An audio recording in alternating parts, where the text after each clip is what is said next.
we can get a little Steve Cropper-ish.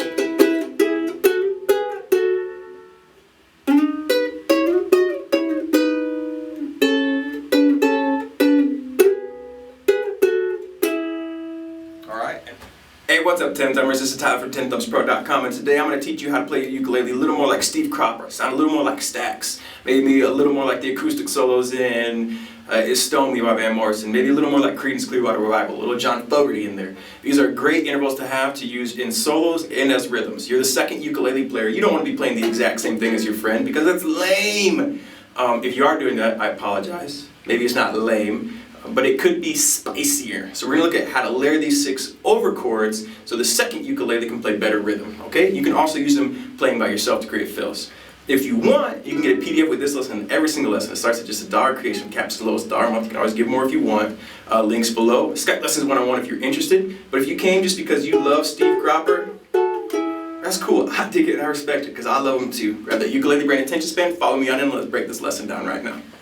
Alright, so you've seen the intro, you kind of get the idea for what we're doing here. We are the second uke, and we're spicing up what the second uke can do.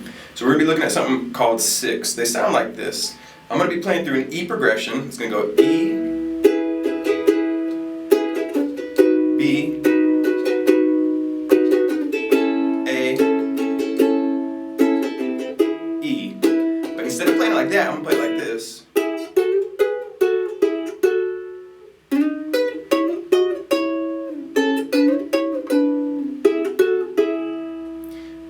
And I'm not necessarily trying to show you an exact riff. I'm trying to show you these concepts so you can apply this to your rhythm playing, alright? So let's look at over an E chord first. Well, find the open E string, skip the C string, and then fret the 1st fret. And this is how you're going to do this with all the roots along these 2 strings, because we're going to be using the G and the E string for this example. Find your root note, E, playing over an E chord, skip the C string, and play the 1st fret. This 1-0 shape turns into 2-2 and 4-4. So from that first shape, your G string will go up 1 fret, but your E string will go up 2. And from there, both will go up 2. And you have access to these over any time someone's playing an E chord. So he says a song in an E chord and you like it, you're the second ukulele, you can.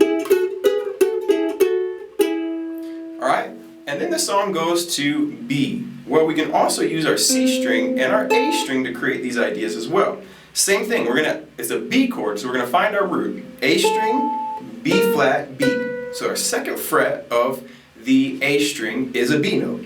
Then I take my middle finger, I skip the E string, same thing, get to the C string, and then go up a fret. So we have 2-3. Familiar shape, right? And from here, remember, your middle finger goes up 1 fret to 4, and you're going to change to your ring finger. You have 4-4, 6-6. So all those shapes are going to work over the B chord.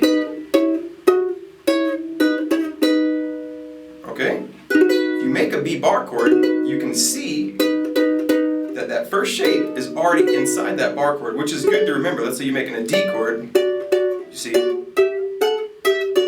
that's a D, right? So we have that B now.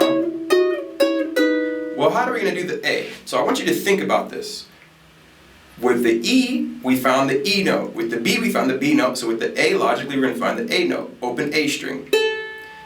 We always skip a string, so we're going to skip the E string. And then we know that that first one, if it's open A, it's going to be fret on the 1st string because that first shape is up and over. So we have 1 and then open A string.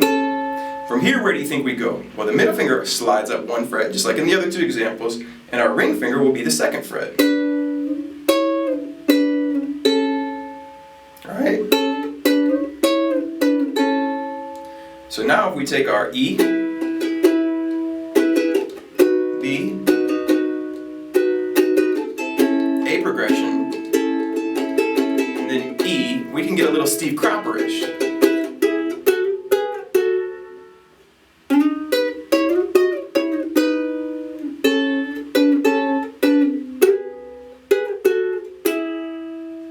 And I've taken those chords and substituted them for these 6.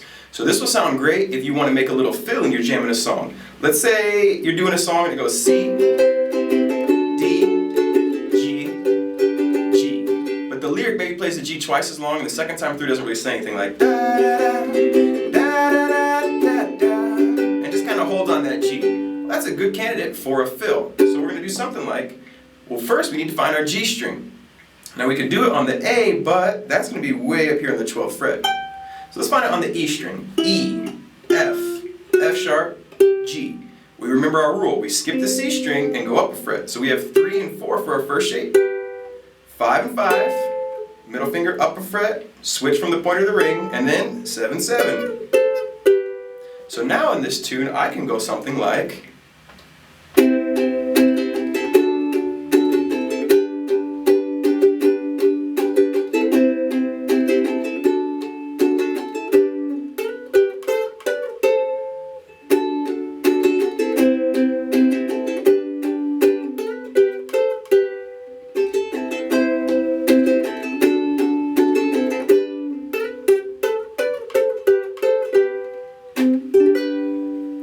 Now I've created a fill, but I can also use this in rhythm like you saw in the intro when you're playing with another ukulele. In fact, that's when it's going to sound the best, when you're playing rhythm with another ukulele and trying to create some fills, alright? So go ahead, now that you know how to do this with the root, you can apply this to any major chord. Find some major chords and put it to a major chord progression and have some fun with it, alright? Okay, 10thumbspro.com, and until next time, keep on sounding like Stax and Steve Cropper, meow! Take care everybody, rock and roll. Alright, so there you go, you got it.